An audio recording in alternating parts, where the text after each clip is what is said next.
All right, looks like we're live here. Let's get a little set up here, a little bit of camera angle. We're there. Mic check. Looks like we're good. All right. So good afternoon, YouTube fam. Brandon Tarner here. I'm with Alex Harshman.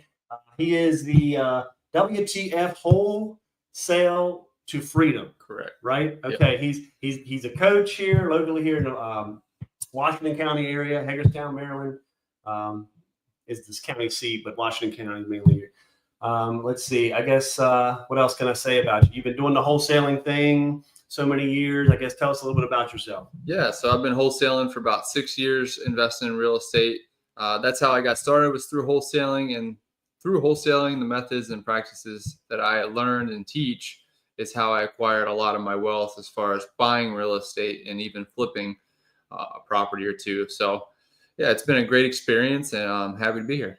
That's awesome, man. So I guess tell me a little about what wholesaling is. I guess for people watching may not know exactly what wholesaling is, or are you real estate investing, or is it not really investing? It's just, what is it exactly? Yeah, great question. So what wholesaling is instead of flipping properties per se, you're putting the property under contract, and that contract is what gives us equitable interest. And now we're selling that interest to an end buyer, somebody like myself who's going to buy it and keep it, or Brandon, and or they're going to flip it, whatever they want to do. We're selling that contract. So it's a quick 30-day payday or less usually. You don't have to take on rehabbing the property, managing people. It's very hassle-free. It's a quick payday, and there's a lot less risk involved for that reason. So that's why I like it. It's a really good rags to riches kind of method to get into real estate. I gotcha. So it's not like you're buying property and you're keeping it long term, no rentals, no toilets, headaches, tenants, None of that mess, right? Exactly. Yep. So you're basically looking. So where do I find deals? Like just anywhere in the world, or how do you figure out where? Yeah, that's a great question. So I like to So where do I find deals? Just anywhere in the world, or how do you? Yeah, no worries. It's a great question. So I like to start.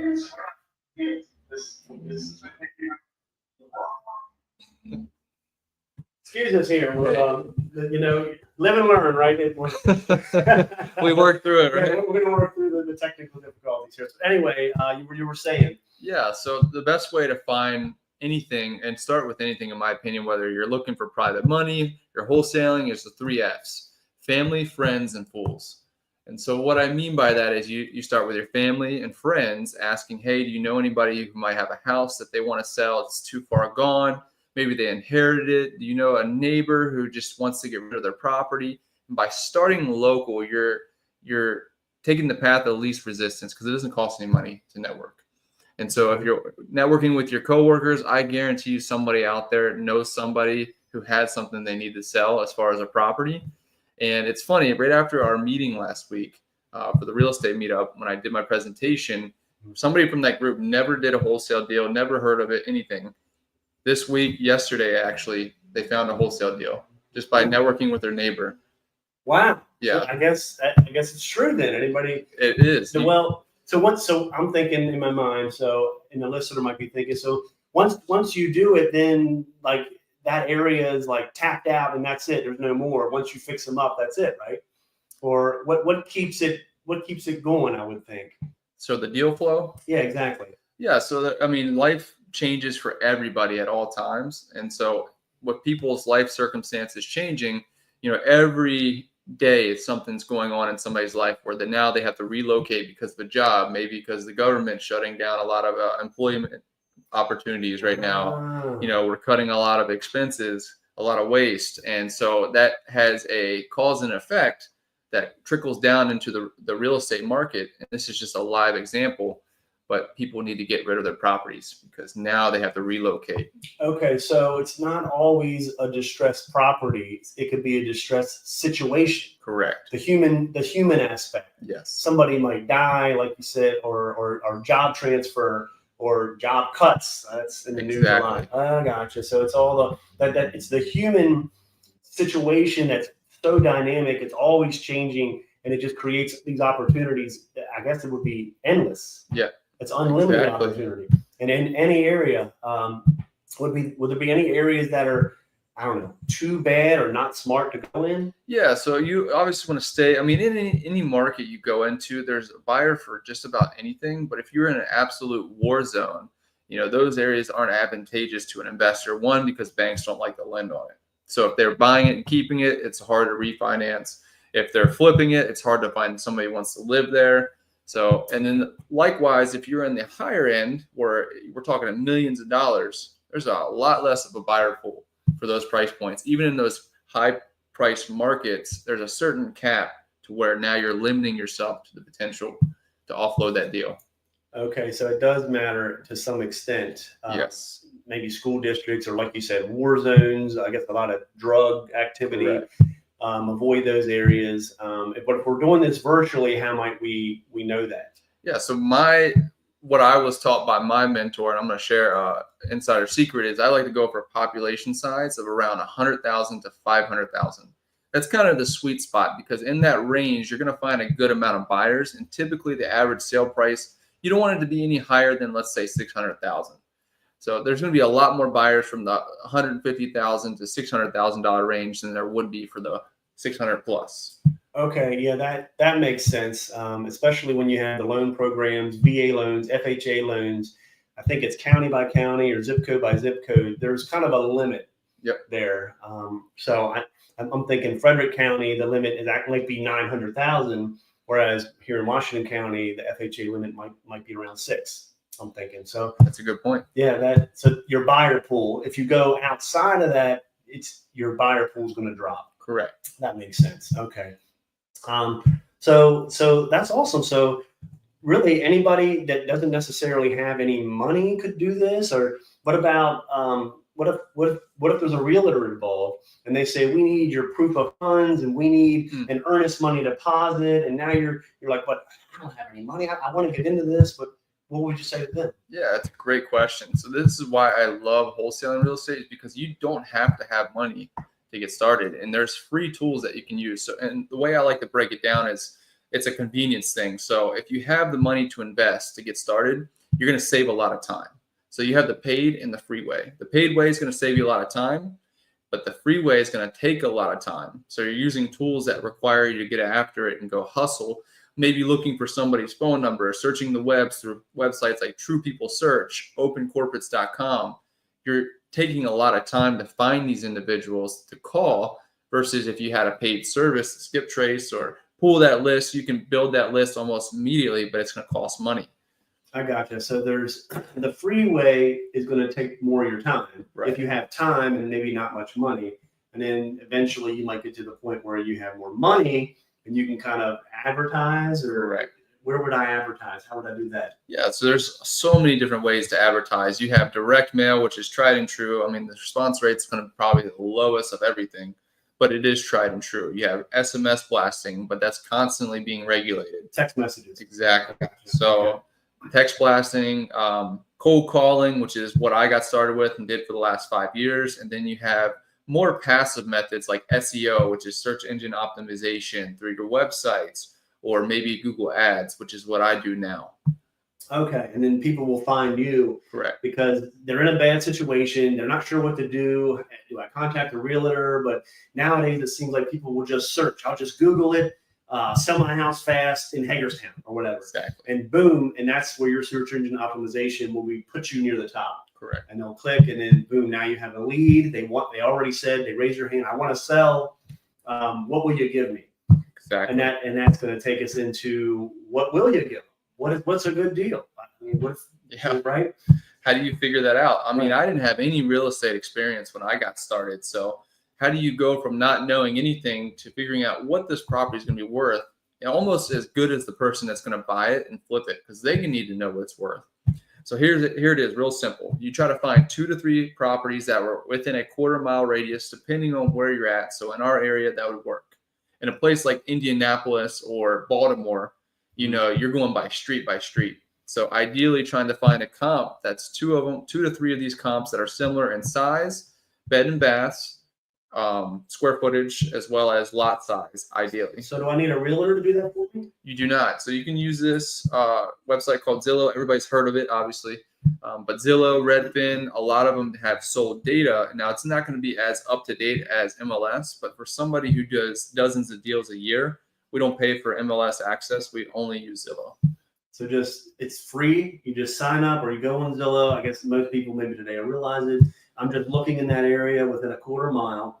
I'm trying to find a house similar to the one that I'm looking to put under contract. Correct.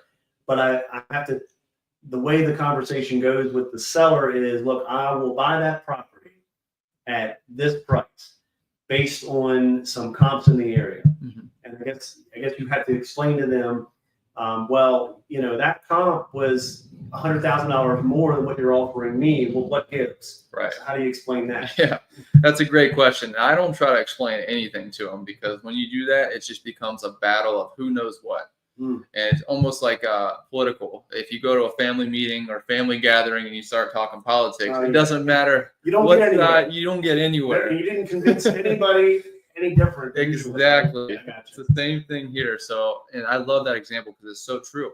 So what I like to do is I just say, hey, this is what works for us. And because of that, would you consider this amount? And I position it that way every time, because what you want to do, a lot of people are afraid of negotiation.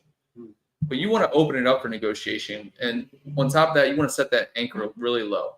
So we already know what the property could sell for by pulling those comps. But now we got to do the wholesaling formula, which says we need to be at 70% rule, which for those who don't know, it's 70% to what it could be worth once it's fixed up. So, okay. So the houses that did sell recently that look great, there's the fixed up. That's the number you go with, right? And you're taking 70% of that. And that's going to be what you offer? So at that point, now you're subtracting any repairs it needs, because the investor who's buying it, if they're flipping it, let's say, they're going to want to be all in at 70%. Now, this is not a hard and fast rule. Some markets are different, like Washington State. They will pay up to 85, 90%.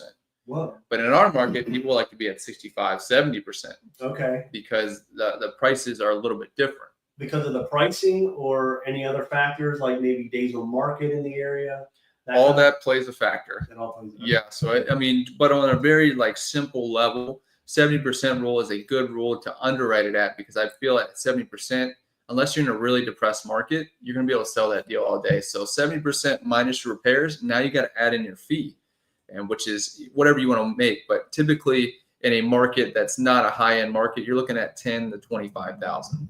That's your wholesale fee, you're calling it. It's like your assignment fee. Correct. So you're going to assign your contract to the end buyer, the guy that's going to buy it, and then they're going to be ones to put the money in, to hire the contractors, to fix it up, and then ultimately resell that property. Correct. Right. Okay, that makes it. And those are generally the buyers you're looking for. Those rehab style buyers, and I guess they're generally going to purchase with some financing or what? Yeah, great question. A lot of times our buyers they're going to be what I like to call serious cash buyers, and they have cash set aside for this specific moment.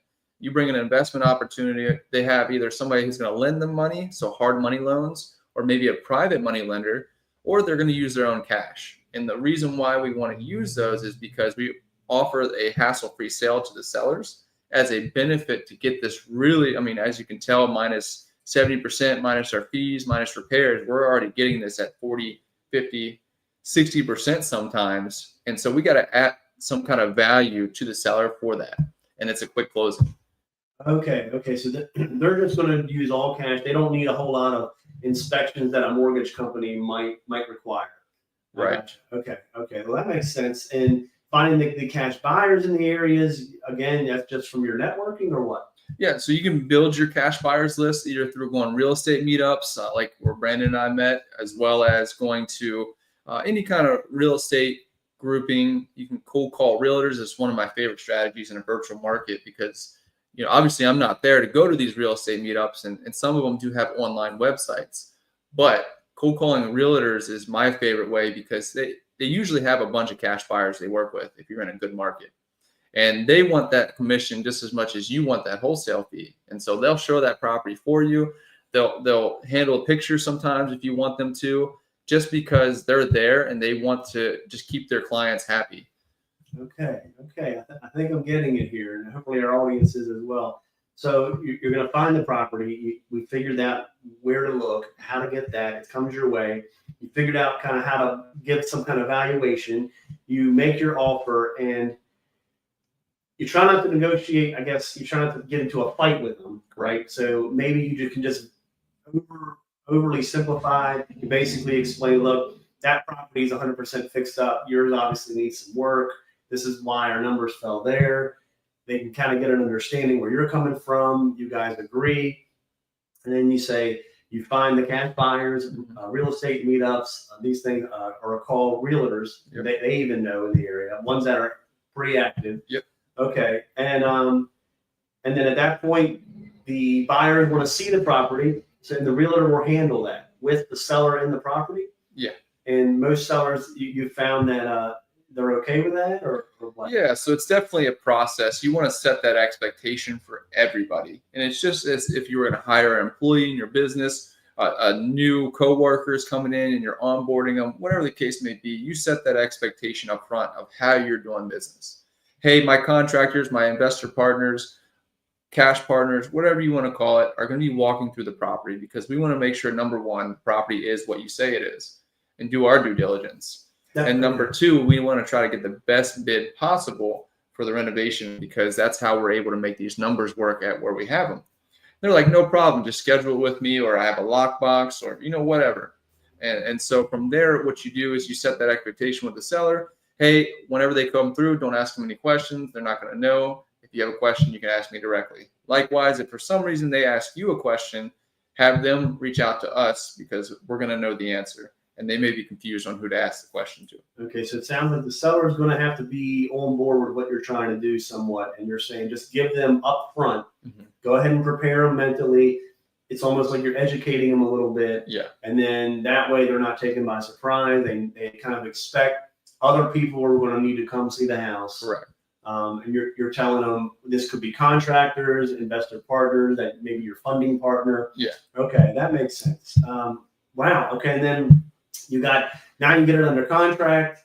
As far as the buyer wants to buy it, you're looking at whatever the buyer offers. You make sure it falls within your guideline. And is there any time where they offer less than maybe what you have it under contract? Yes, and it's all part of the territory. Unless you're growing up in the market that you're wholesaling in, it's going to be a learning process. And so I try to underwrite it the best I can.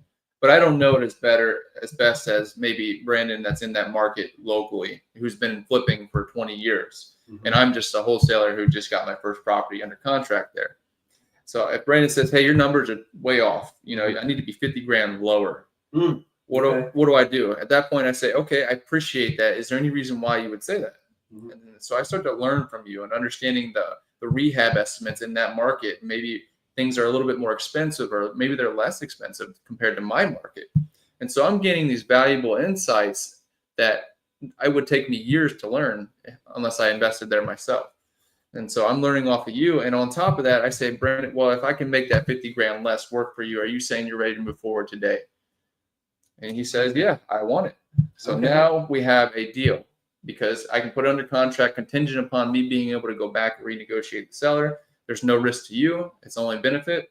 And for me, it's just making the numbers work. So I don't care one way or the other. I just want to make it work for you and for the seller. Okay. I think that's an important point you just said there. So you can actually make that contract with that buyer contingent upon you being able to, I guess you just word it in such a way, being able to I guess, provide that number with, you got to get the seller. Correct. Right. Okay. I guess there might be some specific wording there to kind of make that work. And I guess maybe, and you have a course and you teach people how to do this. Correct. I guess talk a little bit about that. Yeah. So the last 3 years I spent helping over 500 students, probably closer to 1,000. And one of those students in particular had made a $283,000 wholesale on his first one. Now it's not all sunshine and rainbows. That person cold called over 100,000 people in his first year and didn't get a deal. And he had a language barrier. So not everybody is, going into this with the strengths and weaknesses that maybe you have. but he worked extra hard. He stayed true to the process. And sure enough, that first deal came around 12 months later for that amount, which is more than what some wholesalers make in their first 10 deals. Wow. Yeah. That's a large amount of wholesale fee. 200 and what? 83,000. 283,000, one wholesale deal. But the caveat to that is he put the work in. Yes. He called and talked to over 100,000 dials in a dial. 100,000 dials in a dial before he found it. But that's awesome. That's what a testament to what can be done. That's yeah.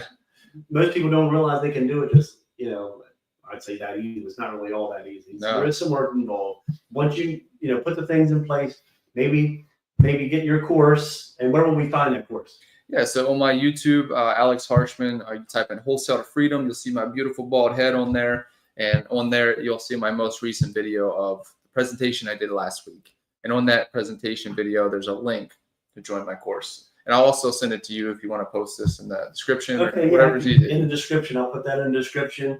And other than that, I don't know if there's anything else you want to add. I just let people know that you have a course out there, who you are, where you are located. That's mainly what I wanted to cover today. Just like we just went over a brief overview of what the wholesale process is. This is awesome, man. I'm super excited to be here and talking to you. And I guess guys, look for the link below. And any parting words? Yeah, so I really appreciate you having me on. I enjoy being here as well. I've learned a lot from Brandon as well. And so the last message I want to leave you with is you don't have to have a course to do this, right? You can obviously watch YouTube videos, get insights from us for free, but it takes a lot of time. It's kind of like the free versus the paid way of marketing. Okay. You can shortcut your stream to success by investing in somebody who's already done this before, right? And my first deal I got was $65,000. A week later, an opportunity came up for a one-on-one mentorship with the guy I learned from, and it was over $50,000 to do that. So imagine making the most money you've ever made in 1 month, let alone 1 year, and now you're investing more than half of that into a mentor to learn how to do what he does on a weekly, monthly basis. Wow, and you did that. And I did it, and it was one of the best decisions I ever made, because now I know how to do this anywhere in the country. I know I have the systems, the processes, everything, and it's been a huge blessing. And so now I get to help others do the same thing. So if you want to learn from me, obviously the links are there. But yeah, be sure to give him a subscribe if you don't already. Yeah, like, subscribe. Exactly. You got to throw that in there. Once again, thanks for being here, for taking the time out of your day. Hopefully you get some more people that want to do this, and you get to teach them. That's awesome. For sure. I appreciate it. Yeah, Thanks so much. All right. See you guys. See you.